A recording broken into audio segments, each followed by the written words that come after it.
Is the aim, obviously, if you get past Jarrell Miller, to go again for a world heavyweight title? Yes, sir. I'm just super happy to be back, man. I spent a year and 8 months not doing nothing, and a lot of ups and downs, a lot of roller coasters, life. But I'm glad that God gave me another opportunity. Everybody that's involved in this big, amazing card and August 3rd in Los Angeles, I thank them so much too. And I'm ready to rock and roll, man. August 3rd is going to be the return of Andy Ruiz, and the consistent Andy Ruiz, the focused Andy Ruiz, and I just can't wait to get back in there. What type of challenge do you think Jarrell Miller brings to the table? Jarrell brings a lot of challenges, He's big. He likes to smother his opponents. He likes to bang it out in there. He's not an easy opponent. He's not just a guy that I'm going to walk him out and win easy. I got to stay focused. I got to be prepared, and I got to do what I do best and win my fights. I mean, there's so much that was going on before that fight. And just having 3.5, 4 weeks to prepare for Daniel Dubois was not the ideal moment, but I took a chance because I know it put me back into the position I wanted to be in. It was a great card. Shout out to Turkey, His Excellency, and all my brothers out there. Assalamu alaikum. It was a lot of BS going on around that fight. Signing a contract, finally signed a contract 2 weeks before the fight.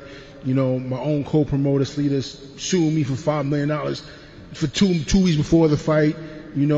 Couldn't get camp together, couldn't get training funds together. It was a lot of BS. And, as a fighter, we're risking our life in there, and we just want to focus on do our job. And then when you have people in your back that's constantly, nagging you and aching you, it's hard to do that job, and like I said, I had Dubois out of there, but mentally I just clocked out in the 5th or 6th round. Dubois didn't hurt me. He didn't beat me, I beat myself. And even Turkey said it to me after the fight. He's like, I want you back. Dubois didn't beat you. You beat yourself. And it hurts because I'm a person that wears my pride on my shoulders. I come to kill, I come to hurt, I come to fight, and for me to go out that way is not cool. They called me about the Andy fight, and I was like, oh, gee, that's one of the bros, So, I picked the phone up, They called me, and I called Andy, and I said, Brody, I'm like, yo, did I have permission to kick your butt? And he's like, he's like, man, listen, man, I want to fight, man. I want to fight bad. And I'm like, you know what? Fuck it. Let's 2 brothers go in there, we bang it out, man. And, it's nothing but love. It's no animosity between me and Andy. It's just business, And I told him, no matter what happens after fight night, you're still taking me fishing, bro. So I don't want to hear that. But, like I said, this is boxing, man, and it's a great card to be on. I can't wait to go in there and just do what I do best, man, and that's kick ass, And, this is my last fight with Sleater Promotions, and we're going to keep it cordial, we're going to keep it respectful, and we're going to get the job done, And after that, me and Eddie going to go out for a pint, But like I said, man, it's great to be home. Great to see my friends and family out here in New York City.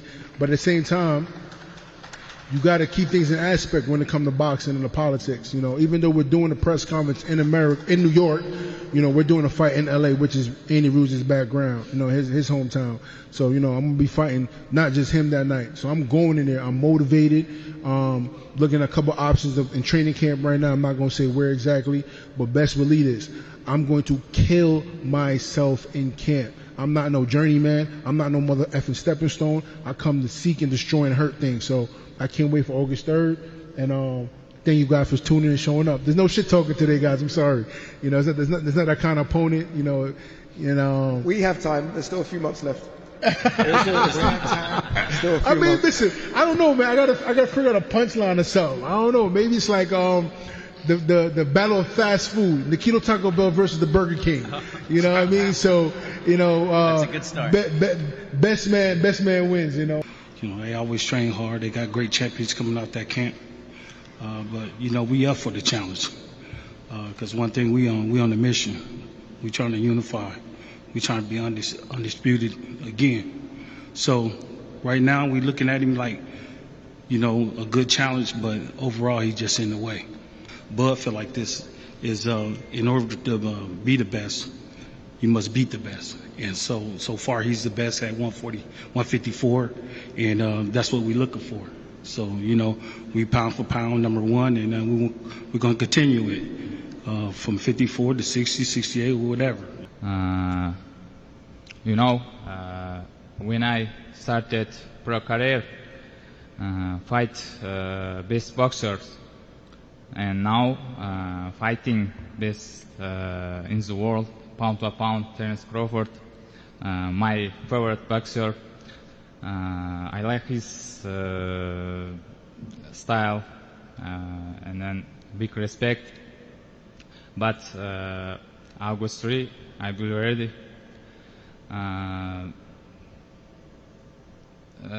Как скажем, ну, для этого я всегда боксирую, и когда слышал вот это новости, я рад был слышать этот бой. There's no hesitation because this is what I've been here in boxing for. And as soon as I heard the news, I was very happy. I knew right away that I wanted this fight. I want to leave a legacy that's never been left before, you know, inside and outside the ring, business minded, just helping the young fighters coming up, you know, giving them the courage and the outlet that the fighters before me never gave to us, you know, and at the same time be at the top on my game as well. I didn't been up against it all. He's very talented. He's strong. I didn't fought strong people before. He got good footwork. I didn't fought people with good footwork before.